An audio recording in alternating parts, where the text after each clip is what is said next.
nagpapaulan, Tata. Bakit ngayon ka lang? Sabi mo alas 7, alas 10 na kaya.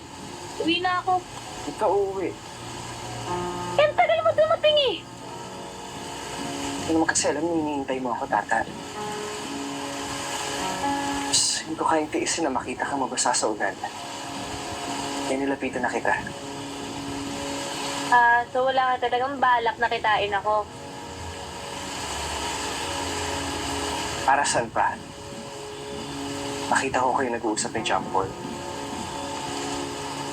Inuusap ka niya. Nakiusap siya kung pwede siyang piliin. Sinakap mo siya. Tanga-tanga ko, Tata. Yeah. I respect you if talagang pipiliin mo si John Paul.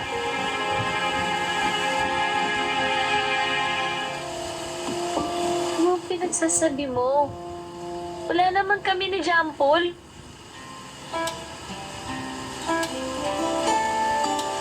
Ano ibig mo sabihin?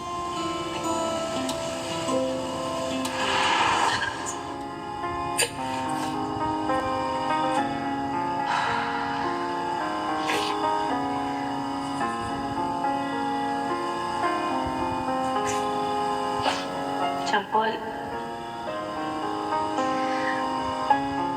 sa tingin ko, mas mabuti kung tatanggapin mo yung trabahong gusto ibigay sa'yo sa ibang bansa. Ayoko naman na ako pa yung makahadlang sa pag-abot mo sa mga pangarap mo. Yung tatay ko yung pangarap ko eh. Isang karangalan para sa akin na mahalin mo ko.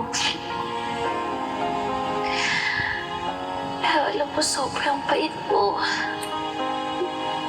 At yung kabaitan mo, yung pagmamahal na gusto mong ibigay sa akin, hindi ko deserve yan.